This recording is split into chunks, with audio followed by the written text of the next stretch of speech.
You're listening to the Broadway Podcast Network. There's a cat over here. There's a cat over there. And the wrong one died. And the wrong one died.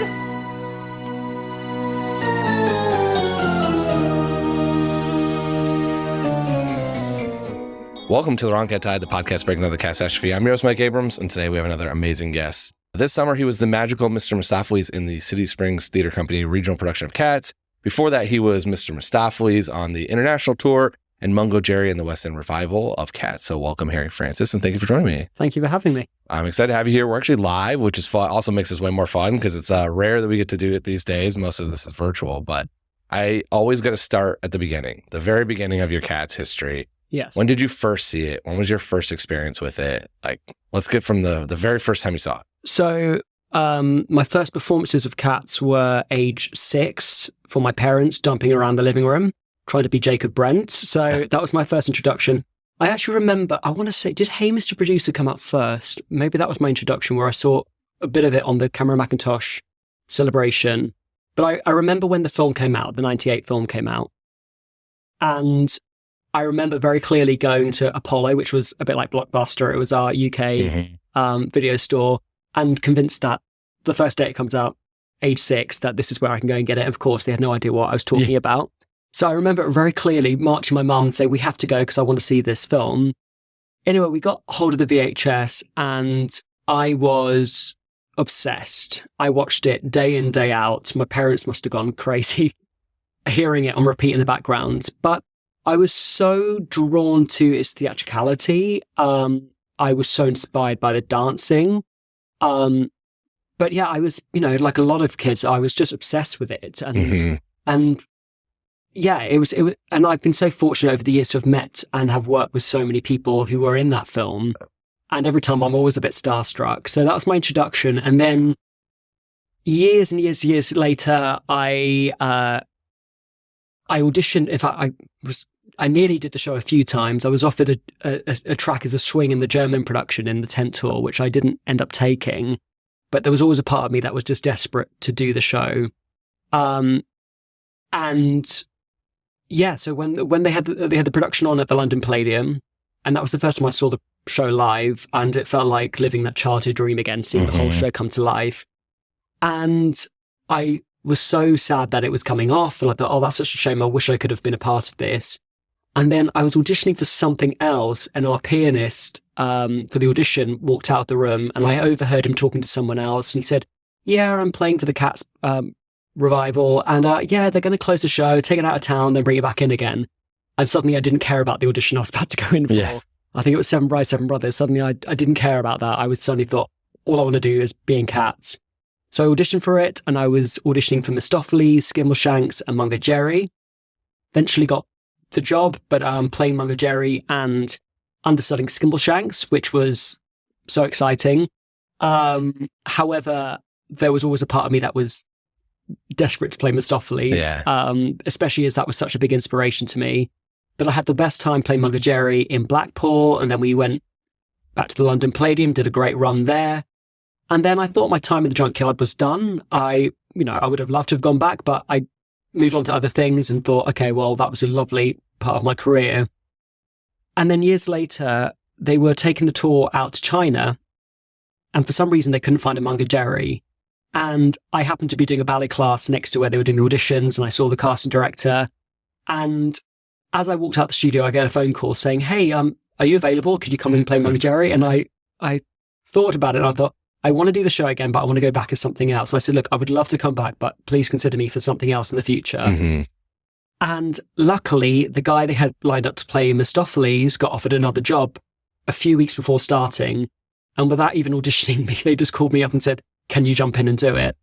So I got asked to go into the show. So I went over and I did the tour in China. So we went to Wuhan, Nanjing, Shanghai, Beijing, Wuxi, and then we went to the Philippines afterwards and Singapore, and then COVID happened. So, so that happened. And then, during the pandemic, I made this film, Cats in Quarantine, which had 333 cast members from around the world who had been in the show. And my reason for that was because I was planning to go back to the tour during 2020, and I never got my final performance with that tour because I left the tour thinking I'm going to be back in a few months doing it again. So I never had closure. So I thought I want to do something for myself to celebrate my time on the show.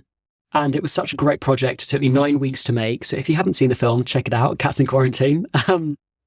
But also, for me, it was a big celebration of Gillian Lynne. Although they had named a theatre after her in London, I didn't think in her final years she was celebrated in the way she should have been. With the show being re-choreographed and lots of changes being made. And having been one of the final companies to work with her, like anyone who worked with her, I had so much love and respect for her, and I wanted to celebrate her work. So I made that film and then moved to the US. And so I moved here a year ago, and my first professional performing job here was doing Cats again, but this time directed by Bayok Lee. And the majority of the show, I want to say about 80% of the show was the original choreography. It was Gillian Lynne's, and Bayok directed the show and added her own moments to it, and she did a great McCavity fight and a few other sections, which was fun. And Jacob Brent came in to teach Gillian Lynne's work, which was so exciting, getting to work with the guy who inspired me to dance. So it was a great full circle. And as it was only 15 performances, it was really nice to go for the version of Mistoffelees that would have maybe been too hard to do 8 shows a week. I thought, I'm going to give every single trick, jump, extra thing that I ever wanted to do in this number. So we added even more into it. So it was great to go, I can handle this. My body can handle 15 performances. And it was a great production. It was great. That was a very long answer to your first question. I love it. Because there's a lot of things that I have follow-ups on. So we'll tackle these individually. Sure. I also think I guess I'll start with the Cats in Quarantine was pretty early on in me doing this as well. You know, I started this podcast leading up to the 2019 movie. And so I kind of was going to end it. And then it kind of kept going because people started continuing to want to interview with me. And it was, I got sent this. And I remember we chatted in probably 2020. And here we are today in 2023, finally getting this to work. But we talked originally because of that video. And so I was so glad to be able to make this work. And it was one of those things I was like, man, this is still going everywhere. Like everyone, there's so many people in it. And there's no end to a cat's journey. It's now and forever. I know. It goes on forever. As I keep recording these, I'm like, yep, I've got more people to talk to. Like I've talked to probably 3 people in your video, I think. And so, it's endless. The thing that was so special with that time, you know, it was a lonely time in 2020. And I set out to do this project without much thought. I just made a very similar film for the Chorus Line company, but that was maybe 20 cast members or less. It was a much smaller project. And without thinking about it, I just put it on social media. Anyone who's ever been in the Gillian Lynne production, send me this footage and here's an email address. And then the video started coming in. I thought, oh, hang on, I'm going to have so many people. How am I going to make this work? So I ended up emailing other people and saying, can you send me this section, that section? And I decided I was going to do the entire Jellicle Ball. But the thing that was really special was I made sure I responded to every single person who sent me a video because it was so moving that I'd spend days downloading these videos. And right at the end of the day, one more email would come through and I'd see a video of somebody in a park somewhere with a cat's tail and their wig from, I don't know, from the 80s. And I go, somebody has spent time doing this for themselves, but also for me and for Gillian. And it was so special to have that. But I had this wonderful interaction with so many cast members, including a guy called Stephen Hack, who was one of the original Swings on Broadway. And as soon as he found out what the project was going to be, he rounded up people like Ken Page and a lot of the original cast members in New York. And I had so many wonderful emails backwards and forwards to people who would also send me pictures and videos of all the wigs they've still got and the costumes.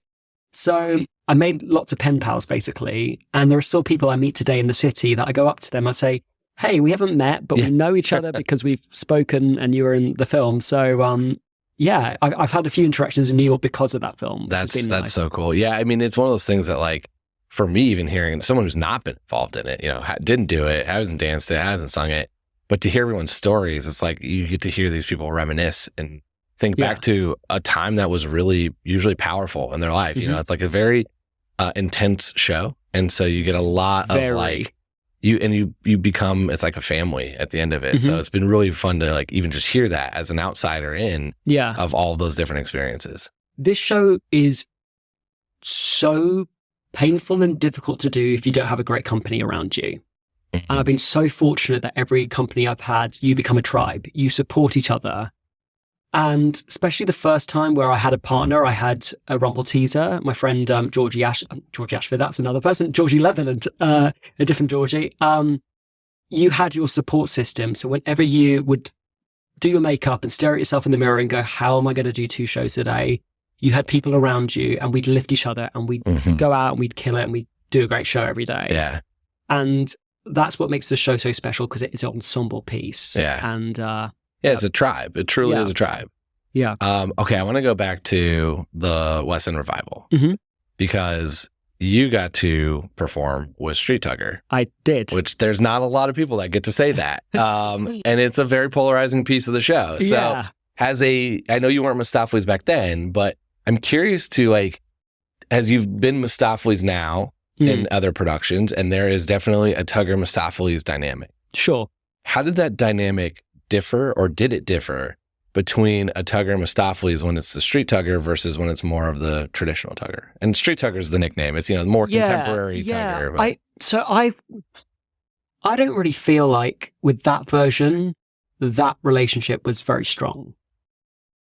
For me, what didn't work, let me just firstly say I had 3 different Street Tuggers, Antoine, Jack, and Marcel, and they were all extremely talented and brought different things to the show. However, the thing that for me that didn't work, and the reason I think why they went back to the original Tugger, is they had 2 Mungojerries. They made him cheeky and naughty and all those things, but he wasn't this kind of sexy rock star that came on. Yeah. Which was a very different energy to Mistoffelees. It's a very different energy, and I think that's why there's this kind of rivalry and then a love, and there's all these different things that people look into with those 2 characters. Especially when it's Quaxo and he's singing He's a Terrible Bore, and then by Act 2, when Quaxo is now Mistoffelees, you've got him singing his praises. So there's all these different elements to it. Watching Mark in London and Jack and everyone working together, I don't remember really seeing there being much of a dynamic really between the 2. So it was kind of out of nowhere that Tugger starts singing about him. I feel like with the original version, there's such a big contrast in qualities of these 2 characters that there's just more to read into, I think. Yeah, it's more written into it. It feels like it. Yeah. Especially with instead of it just being a line, it's a line, but also like what does that line mean? Is it a friendship? Is it a relationship? Like it's clear that there is some bond in some way. And I've not been able to see a Street Tugger performance besides, a YouTube clip of just the song. I've been able to see a little bit of it, but it's hard to see the whole, like, there's not a 2.5 hour version for me to watch very easily. I don't think you're missing out on much. Again, the actors we had playing it were all wonderful and they were so talented. It was a work in progress. I think it's a work in progress that should have been workshopped and they could have discovered it doesn't work. When I saw the show live for the first time before I went into it, I remember the disappointment of seeing all these wonderful numbers, seeing Mungojerrie Rumble teaser live and seeing how dynamic that number is. And then Tugger bursts through and you go, I want John Partridge. Yeah. I want that guy with the big collar to come through. And the guy did a great job and he's a talented dancer and he was working so hard. But it's everyone's favorite cat. So the fact that they would play with that one, it was confusing. And when I went back into the show, what was so wonderful, Gillian's world was not hip hop, surprisingly, but she worked so hard to keep adapting the number. She then eventually had us all moving more with him. So originally we were quite static and sang at him, and then he rapped, and then he would do a solo. She kept trying to add us into the choreography more, a bit like the original number, to bring more energy. She kept trying. And that was so wonderful to actually have a part of the experience where we got to see her create as opposed to just replicate the production. And she was trying so hard to make it work with him. And then, it just never, for me, paid off. And so when I returned to the show with the proper Tugger, I remember getting to that number and going, this is what it should be. Yeah. It just works. It's easy to look back at it now because it's like we're looking at it from later of like, all right, it didn't work. A lot of people said it didn't work, and we're viewing it. Whereas especially I've talked to Daniel, who did it as that, performed as that Tugger. I do kind of like, in the moment, I'm probably not against it. Like, because change is change. Like, there's going to be people against change no matter what you do. And there's some current Broadway shows that have been on for a while that have tweaked and make changes. And there's some people still super angry at those changes. And there's some things where I'm like, you know what? That's actually probably a good little change. Well, there are also lots of changes that people, for instance, Mungojerrie Rapportees, the original London version is very different to the one that was in the 98 film. Anyone who saw the version before the 98 film or before the Broadway production, that's the version they go, no, it should have always been that. Now, I like both. I prefer the most recent one. And the show's changed over the years. Karen came in and redesigned the makeup, which is the version we see in the 98 film. The costumes were adapted over time. So the show has morphed and changed, and I'm all for change. I'm all for them cutting Growl Tiger and the Siamese cats. I was definitely up for that change. And the last version I did, where we did the version where Growl Tiger was cut and it went from Gus, the same as the Broadway revival. Yeah. And it went into the Rumpus Cat, it went into Peaks and the Pollicles. I love that change. It keeps the show short and sweet, and I thought the storytelling was clear. So there are some changes over the years that I go, oh, I'm so pleased they make that change. And so I'm so pleased they tried the Rapping Tugger. I just think it's one of those things, it was such a big change. If you're going to change it, change the whole show. Yeah. It was just too jarring in the middle of the show that it was, it was pretty much watching the 98 film still on stage. And then suddenly there's one big element that was different. That was such a big change. Yeah. It's so fascinating to kind of like think back to it, because it is, it's at that point, it's been running, 20 years? More than that, maybe even more. Yeah. And so it's a big adjustment on something that people have, but they know. Whereas I think a lot of times when you make some of these tweaks early on, it's like, all right, we weren't set on it, versus now there's an entire movie. Yeah. There's people that it's recorded, it's been played in every dance class for every child, and sure has in there, so it's like it's there, and there's that piece. And I think you even get a little bit with the new choreography, that's changed, but that still sticks to the source material for the most part. So that's just more of a contemporary, new choreographer change. So, but even that has a lot of people that are like, there are some passionate, Gillian Lynne is the only one I want to see ever. And all I can say is I remember so clearly having these rehearsals with Gillian, because I think she knew this. I think she was told at the beginning of our run that the show was going to be re-choreographed completely for Broadway. And then I think they later brought her in, so it was a collaboration. But I remember before that was maybe agreed upon with her, she had just seen Hamilton, and I remember she came into rehearsal and she was raving about how brilliant the choreography was. So one thing I will say, anyone who isn't a fan, I can at least say that I'm sure that was a very hurtful experience for Gillian, and that's why a lot of people defend her, but at least she really admired Andy's work. Yeah. So I'm sure there would have been lots of lovely moments in that collaboration. Sure. I wasn't in the room, so I don't know, but I do remember her raving about Hamilton and seeing the choreography. I do remember her talking about that. So I always hope that there was a respect. Yeah, they're two brilliant people. They're two brilliant choreographers. Yeah. I do think the more I've thought about it and heard more about it in general, because as someone, again, who knows nothing about, I've never done a choreography or anything. It has to be hard in Andy's shoes, even, of here's one of the most famous dance numbers ever. You want to stay true to somewhat of it. Yeah. And then put your own spin on it, but also stay true to it, So it's it's got to be kind of hard to, versus starting from scratch. Well, that's the thing. In a way, it would have been easier if they said this is a new production, completely new set, new costumes, new concept. That maybe would have been even easier. And yeah, it's a really difficult task. But I think he's also a genius. I think his work I've seen over the years is just amazing. And the way he makes the entire stage move, makes the whole. Yeah, I think he's wonderful. So yeah, there will always be people who are traditionalists, and in some areas I will be as well. But no, I also I think we've got to always experiment. Yeah. Otherwise, art just stays static. And I think we've always got to give it a chance. If it doesn't work, it doesn't eliminate what was there before. Exactly. We can have a play, we can see, and if it all fails, we just go back to what it was, like they did with the Tugger. Yeah. So, yep. I've always related this to sports where, these major sports that have happened have minor rule changes. And so there's a group of people that are like, oh, how'd you change baseball? Yeah. But then it's like, well, you know what? It's more entertaining now. It's like there's some value of those things, and some things are going to change, and like you have to evolve with the time. And so when you're 40 plus years of doing it, you have to figure out those tweaks. So I'm all for it, but it's fun because I get to hear all the dissenters of it. Like having this show, I get to hear all the feedback. And as someone who isn't knowledgeable enough to tell you any of this stuff anyways, it's kind of fun to listen to all the different arguments. And sure. I'm like, yeah, great, sure. Yeah, that's really interesting. I'm like, my whole show is about why Grisabelle is not the right Jellicle choice. Like, I couldn't tell you the first thing about the choreography. Got you. Yeah. Yeah.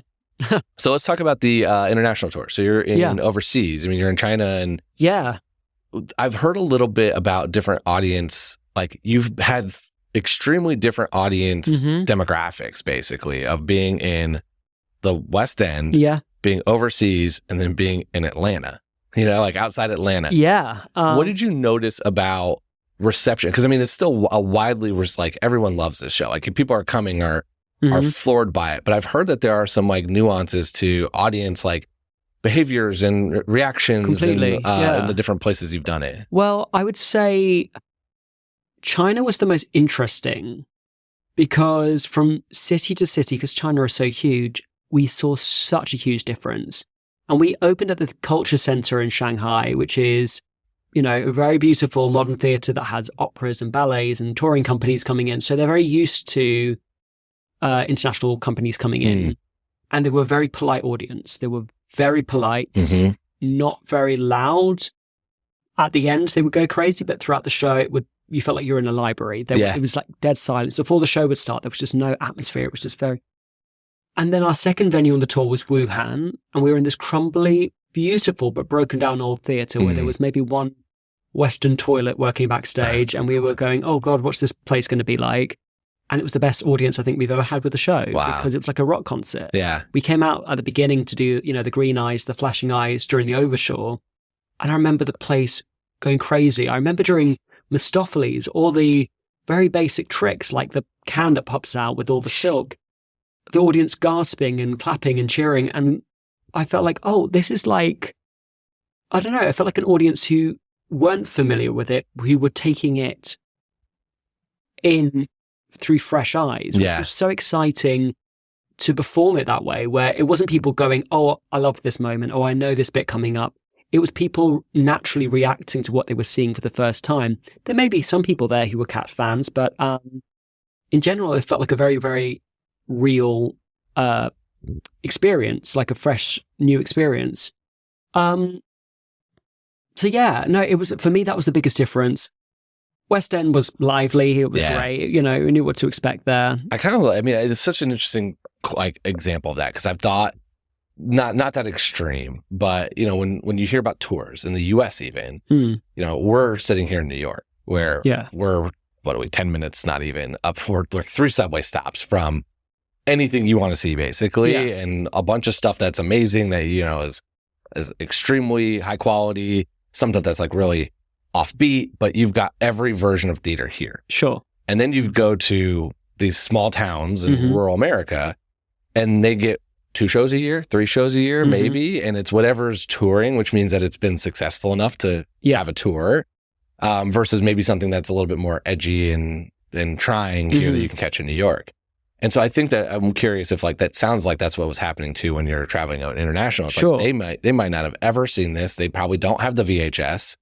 This is the first time they are seeing it at all. And maybe that theater doesn't get much in general. And so this is the outing. Well, we would find a lot of the fans or people who either were fans from previous Cats tours, because obviously the show had been to China before, but maybe hadn't played certain venues. I'm not sure if it had been to Wuhan before. But a lot of the fans would travel from Shanghai to Beijing to Nanjing. They would travel around and see the show numerous times. So we would have a fan base who would, be repeat viewers who would come over and over. So we would have that fan base who maybe would bring that energy with them. But yeah, it was so exciting. But the audiences in Atlanta were amazing as well. We're going to take a quick break, and then we'll be back for more of The Wrong Cat Died.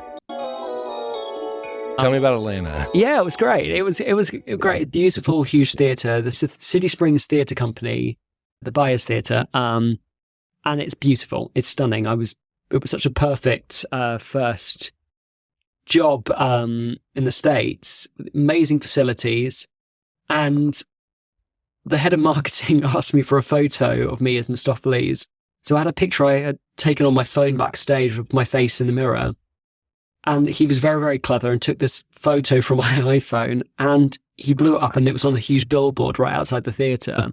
And he did a lot of photoshopping to it, so you couldn't tell that it was a photo just from my phone. But it was hilarious walking in every day and seeing this huge picture of my face as Mistoffelees. You were on a billboard? Like yeah, it was a screen that we tried to take, but okay. I would swap in with other adverts, but it was literally by the theatre. So, of course, I had to very, very loudly, shout, "Oh, this is so embarrassing. That's my face," just so everyone would turn around and look at it. But yeah, no, it was great. And we had a mix of people who, there are a few people who'd done the show before. Caitlin Bond, who I think you've had on the show. She came back and she was the Victoria, and a few other people who did other regional productions. So yeah, but also it was nice to come in with a company who didn't know the show, and we all had to find it in our own way. That wasn't necessarily the same process as doing the traditional version, but there was new ways, and Bioc added new things, and we did this very, very entertaining day, well, actually very interesting day, where we sat around in a circle for the afternoon and we all came up with our backstories of our cat and where they come from. And it actually, in a way, it was very interesting to see where people's minds went. Some people's, the guy playing McCavity, his story was deep. I can't remember it now, but it was fascinating to see where people's minds go when they really get to think about it. And they really take the text and what they have and go, how can I pull this apart? Okay, well, what could this tell me? And it was very interesting to hear people come up with ideas. And so it was interesting. And then we had Jacob come in, who gave a lot of his own backstories that some I had heard, some I hadn't. And there were different versions. So it was interesting to That was probably the first time, and this now explains this because I didn't realize that's how that went. I recorded with Jacob and we talked for an hour plus. Yeah. And we could have went for 2 more. Oh yeah. And I want to have him back at some point. Like I feel like I need need another round of questions. I want him one day to play Gus.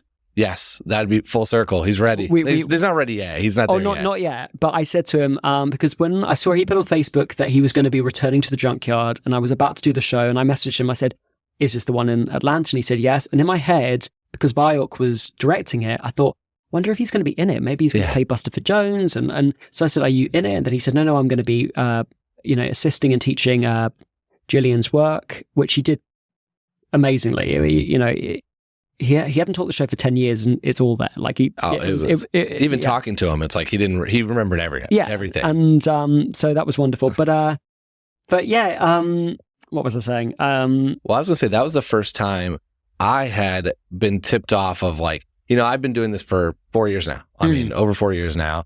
And I've always kind of there's a good listener base and it's fun and I know people listen to it, but I never really, I've been joking, I want to influence the show. I want to influence the show and get people to make a different jellicle choice and, kind of the humor of that, but also rethinking through, there's 40 years of telephone. I call it Cat's telephone. Yeah. Which is, there's not one right answer for a lot of these things. And so that was the first time that I had somebody actually message me and was like, people are listening to your show to hear from the other characters who have played the show to try to figure out the backstory. So it's like they're using previous episodes to say here's how this bomb ballerina thought about being bomb ballerina. This how this person, Mungojerrie, thought about being Mungojerrie. And that was eye-opening to me. Yeah, and actually, no, it's true, actually, because I actually listened to Jacob's recording with you during the rehearsal process. I remember seeing his name come up and I was like, I better have a listen and see what else he has to say. But also the thing I do recall him saying is sometimes people read into things, like you'd watch and go, why is Pounceville interacting with Cassandra at this point? And maybe they've got this relationship and actually maybe they were just whispering in each other's ears something silly and they were just joking around. But sometimes we look into everything. But that's what I think is so wonderful about the show, is there is so much room for interpretation. And that's what can keep it very, very fresh. And Chrissy Cartwright, I need to give a big shout out to Chrissy. Chrissy has been teaching the show in the UK, international tours, South Korea. I want to say since its second year in London. I think she joined then. And anyone who's done the show who's British has worked with Chrissy. She's just extraordinary. And the way she teaches the show with so much care, love, but she also allows you to find it for yourself. For instance, say if you're doing, I don't know, you're in the middle of Gus or one of these numbers, she doesn't dictate where you have to sit on the junkyard. She lets you find your place. She gives you some encouragement. She gives you some guidance, but she allows you to find it. But also, she wants the show to always look the best. So for me, with Mistoffelees, I'm a left turner. I do everything to the left. I can do it to the right. So the rest of the show, I had to do everything to my bad side.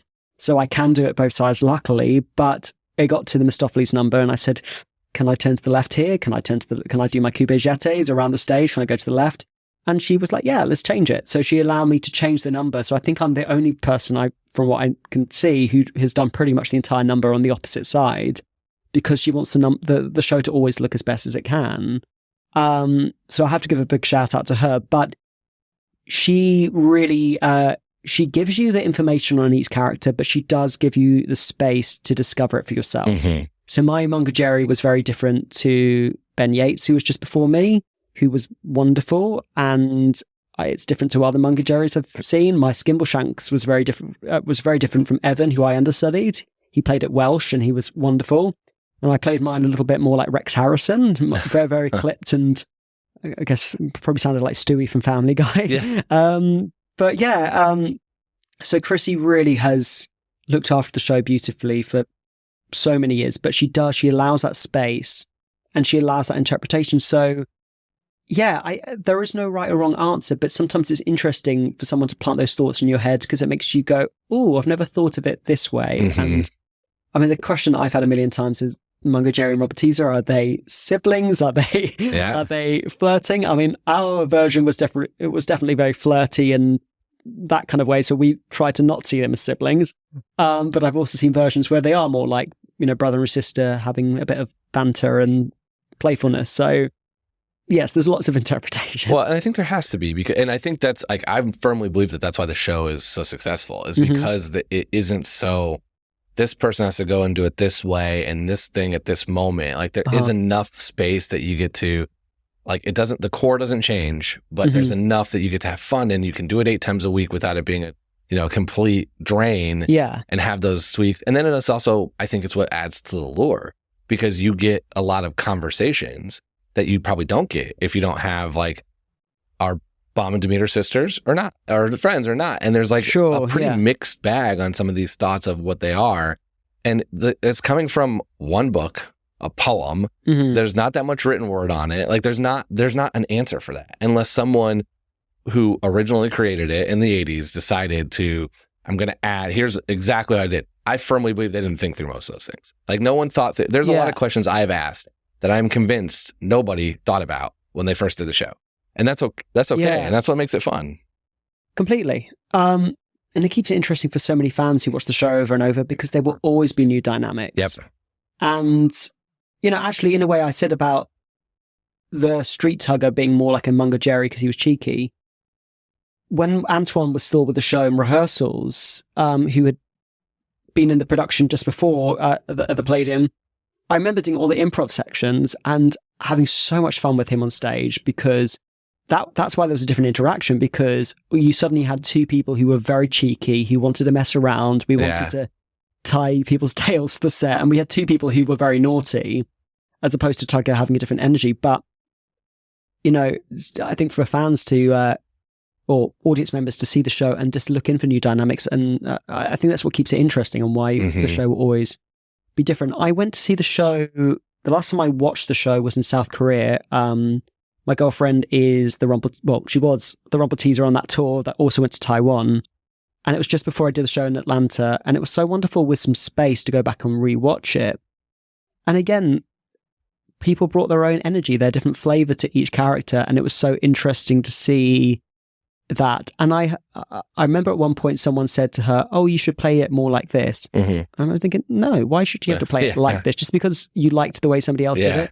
The way she did it was wonderful, and she was fantastic. So there's always room for interpretation. There's always room for interpretation, which is so nice as a performer to have that. Yeah. So your version of Mungojerrie and Rebel Teaser definitely flirty because it's your girlfriend and you played.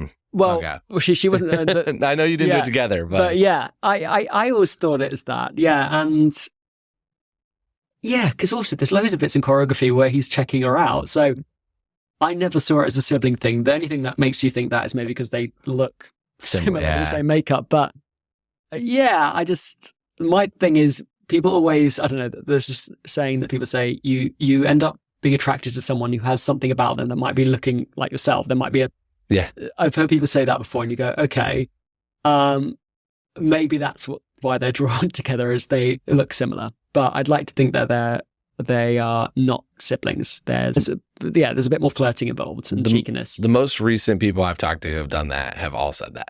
So it's not been brother sister as an answer more. There are plenty others where it's a 50-50 split. Sure. And I've heard all across the board. But that leads me to the question I do want to ask is, what are some of the other relationships over maybe where you saw some differences between your three productions of where this was a really strong duo that they maybe didn't play as much in this one, or some of those different nuances having done it in three versions? Ooh.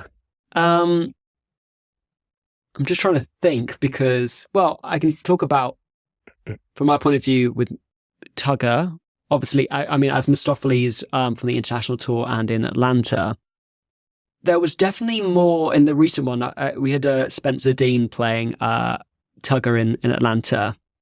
And in his number, there was a lot more sassiness between the two of us. There was a lot more. It was very, very, it was more than just an eye roll. It was very much like I was fed up of having around. That was a much bigger thing. But we also became,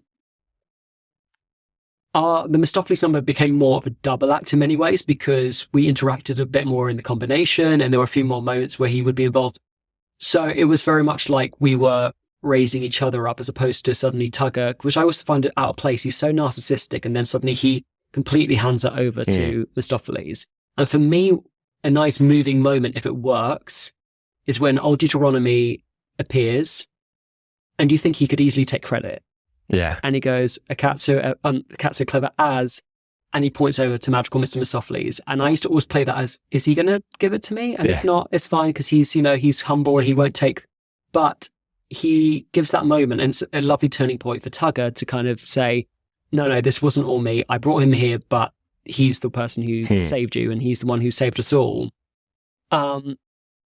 So yeah, it was fun to, I'm trying to think what differences are though, because then again, I guess me and George had a similar dynamic, but George very much, he sang the number brilliantly, but then he would kind of give me the space to do my Mistoffelees thing, as it was less of a double act. He was like, he would then take a step back and Mistoffelees would dance, and then he would step in. But yeah, me and Spencer, we had a few more moments throughout. So it was kind of like, he was egging me on. He was cheering me on throughout, but we had a few more interactions. I'm trying to think though. I'm just trying to think what differences there were. I know later on I'll probably think of a bunch of things, but well, let's go to some rapid fire then. Yeah. You've been in multiple productions, played a couple cats. If you could go on one day, any cat, any character, male, female, one night, who would you want to perform as? One day, Gus. One day, Gus. I'd love to go back and play Skimble. That's something I'd love to do, is to go back, because I only went on once. I only did one performance of Skimble. One time. And I was literally rabbit caught in the headlights. I had so much fun. I got the call. The guy that I understudied would never call out. He would just never did. And then eventually they signed him off. He had an ankle injury. And so I was not ever expecting to go on. I'd done my homework. But so when I got this phone call saying, and I just arrived at the theatre, I was about to start my Mungojerrie makeup, and they said, right, you're on tonight. I went, okay. So luckily he was so sweet, and he FaceTimed me or whatever we had at the time. And he he spoke, he said, do you want me to talk through you? And he thinks, oh, well, that's really kind. So yeah, he was on FaceTime while I did my makeup, and he spoke through any changes that had happened in the show that I may have not been told about, because they had lots of rehearsals where they wouldn't invite the understudies or wouldn't want the understudies there. So therefore we would go, we don't know what's, like the whole Growl Tiger number changed. And there was a whole pirate number. They had changed it. And I kept saying, please, can you give me a rehearsal? Because I'm backstage quick changing into the Siamese costumes and I never get to see it. So I had no clue what they did because I was always backstage changing. And so he luckily spoke through the entire number with me. So somehow it went well. I got through it and I had a great time. So I'd love to go back and do that properly and do a run. And also it's a much easier role physically on the body than Mistoffelees. Yeah. And I think it would be, and it's still a fun number. So I'd love to do that, but I'd love to do Gus because it's the number I may have skipped by on the VHS when I was a kid. Yes. But what I love now is the simplicity. And it's one of the few moments where everyone sits still and you listen to T.S. Eliot. You listen to some very, very funny lines and very, very funny lyrics. And I just think it's beautiful. I come from an acting family and, I'm forever hearing my dad talking about various friends of his who are of a certain age and they may become quite forgetful, and then suddenly you get them onto the right topic and then it's as if they're 30 years old again. And it's so moving when I think about those people, because I'd like to think, I'd love to draw some of that and add that into it. I also did the show with Barry Hayward, who he started the show at the New London Theatre as one of the singers. This is when they had booth singers before they even had the swings doing it. Then eventually, towards the end of the run, they brought him over to be a old Duke Gus standby. So he ended the London Palladium run as the standby. Then he did every single UK tour, international tour. He then did the first Palladium run and then came back to the Palladium with us again. And he was part of the furniture. It was like everyone loved Barry because he's done every single production, always understudying old Duke and Gus. And then the final time he did it was with me in China and the Philippines and Singapore. And I shared a dressing room with him in Singapore, which was amazing. It was me, Joe Henry, the Mungojerrie, and Barry.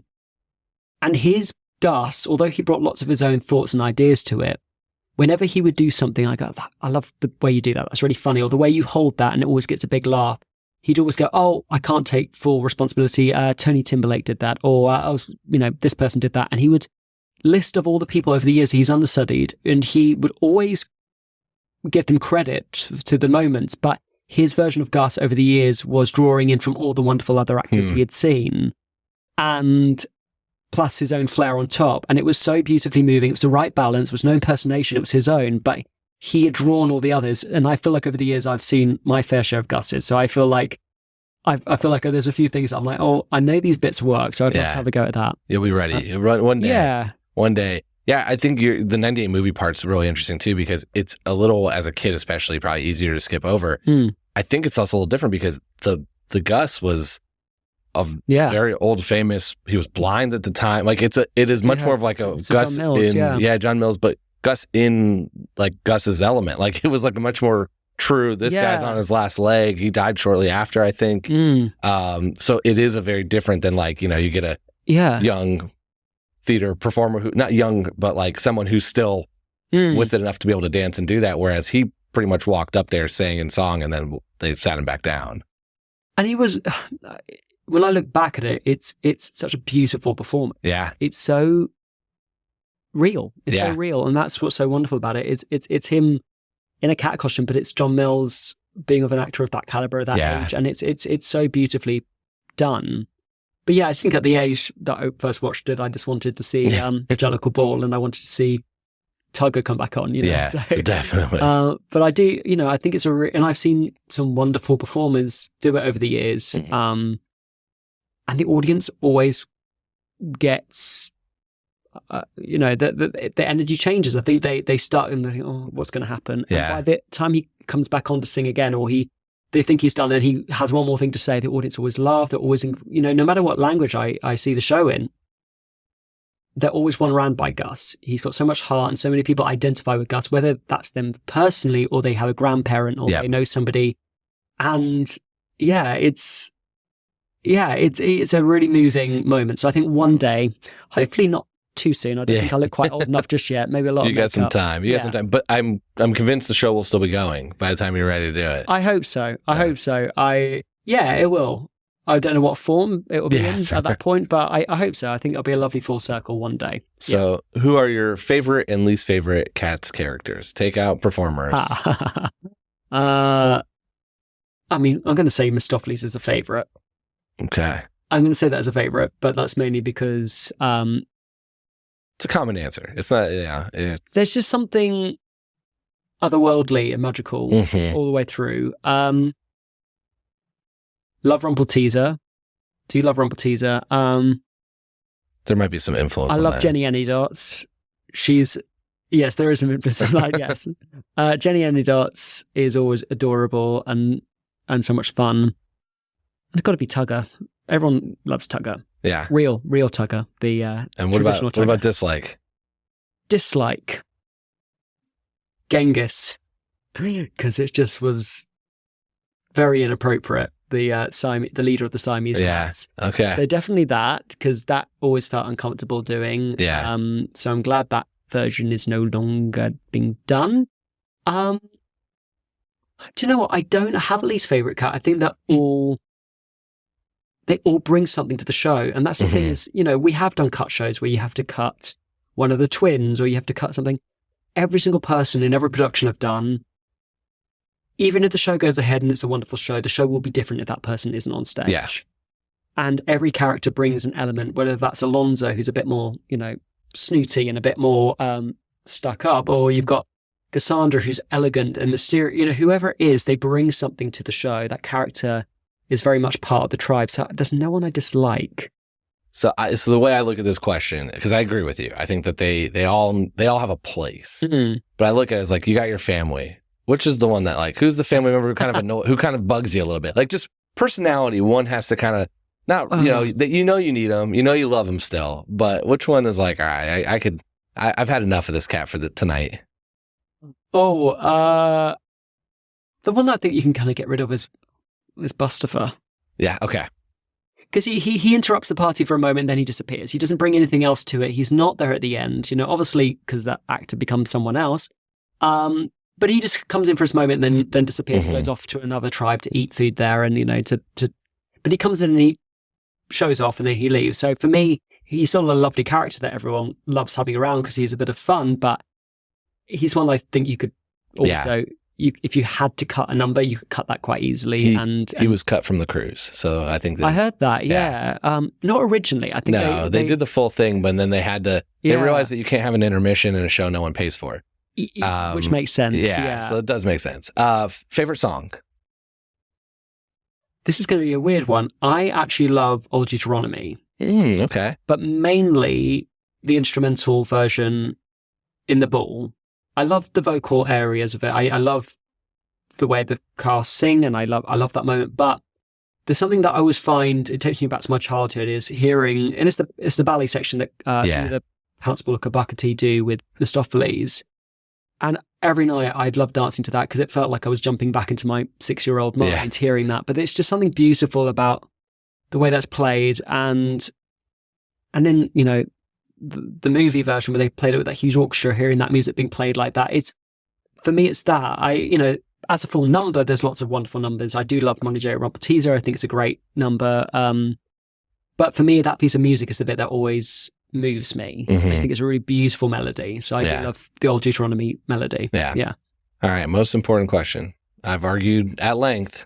I don't think Grisabel's the choice. So do you want to defend her or are you going to vote for somebody else? Okay. There's a few things. I think Mistoffelees gets a real bum deal. He has been brought over. He is dressed up in all the sequins. He has just raised a cat from the dead, or he saved that cat from death. He has done some pretty amazing things. And just as he's just finished this big number and danced for 12 to 15 minutes, Grizz comes over and just decides she's sneaking there at the last minute and she just decides to, steal his thunder. So I used to always be bitter. I mean, luckily I was very naughty. I used to crawl off the stage during memory and die in the wings. So I used to always play into the fact that I would be, obviously, when they would all greet her as she's going to the Heaviside lair, I would have some understanding for Grizz and I would be supportive of it. But I think in my mind as Mistoffelees, I'd be going, you're kidding me. I waited to the last second so I can jump in there and steal the show tonight and be the jellicle choice. And then she would just jump in right after me. How dare she? So yes, that would be my So you're voting for Mistoffelees. I love it. From a selfish point of view, yes, because for any Mistoffelees around the world, that's such a hard number. But also as a character, you think, come on, you just saved Old Deuteronomy.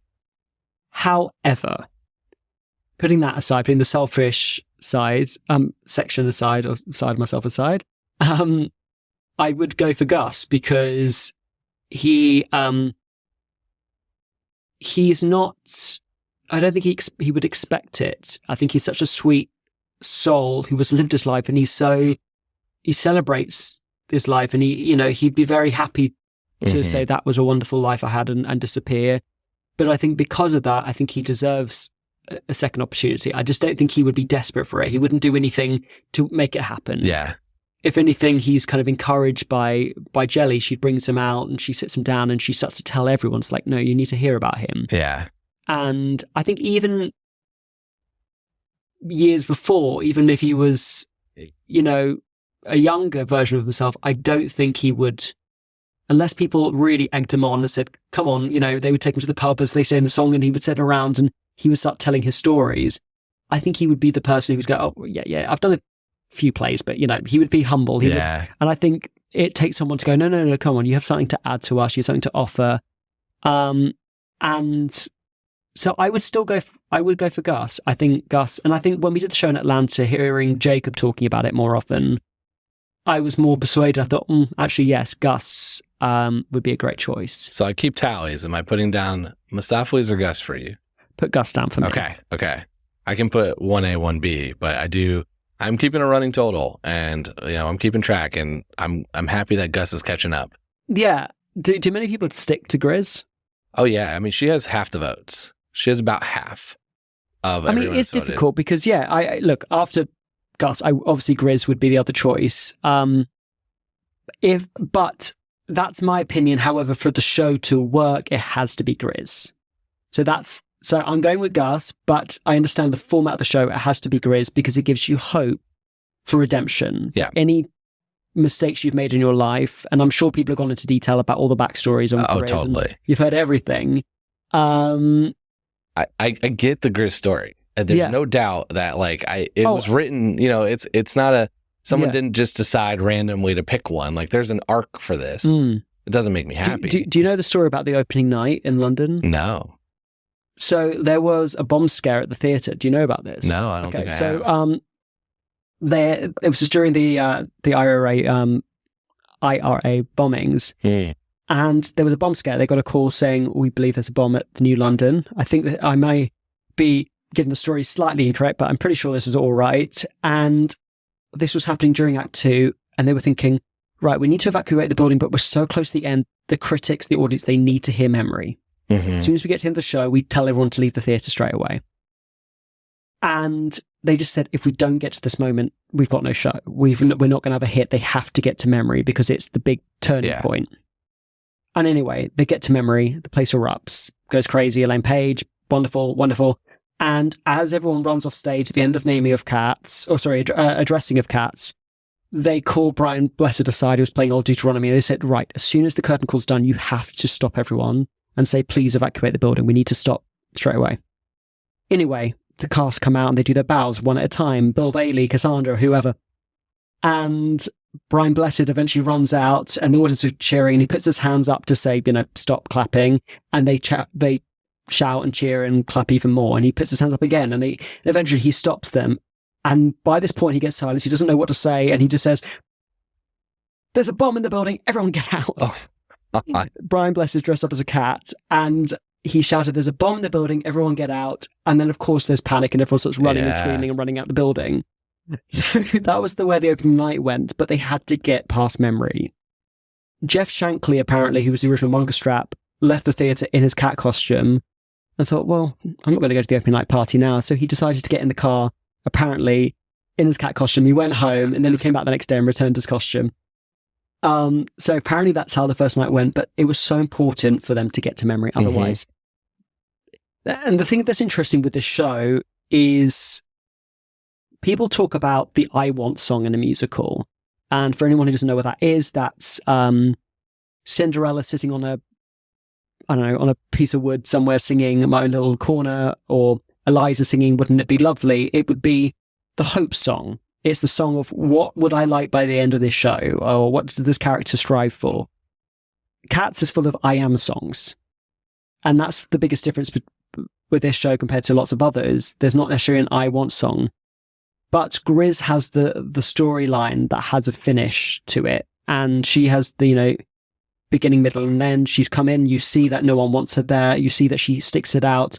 And by the end of it, you see how the audience, the cast and the characters react to her. So she has that through line. So without that, you haven't got a show. Yeah. So from a creative point of view, I would say Grisabella, but I would still vote for Gus because I think he's a beautiful character. I love it. We're going to keep Gus as a vote, but I have softened on my stance a little bit over time of this, of like, I can get it. I can get behind it. But, sure. Well, this has been absolutely amazing. How can people stay in touch with you on social media? Yeah, give me a follow on Instagram. I'm Harry R. Francis, and you'll see lots of Cats videos on there. Yeah. When we were in Atlanta, I did one where there were 5 of us who had appeared in a chorus line with Byork, and so we came in early one day and we did the entire opening combination, but in our Cats costume on the junkyard. And I think all the Cats fans were very confused, but kind of loved it. So that video's up there. But yeah, give me a follow, and you may see lots of other Cats pictures and videos over the years. So amazing. Well, thanks so much for being here, sharing stories. Great, amazing stories to hear from you. And I hope everyone enjoyed this. This has been fun. And thanks everyone for listening to this episode of The Wrong Cat Died, the podcast breakdown of the catastrophe. To follow along, you can subscribe on Apple Podcasts, Spotify, or anywhere else to listen to podcasts. Follow us on Twitter, Instagram, TikTok, and Threads at The Wrong Cat Died, or check our website, thewrongcatdied.com.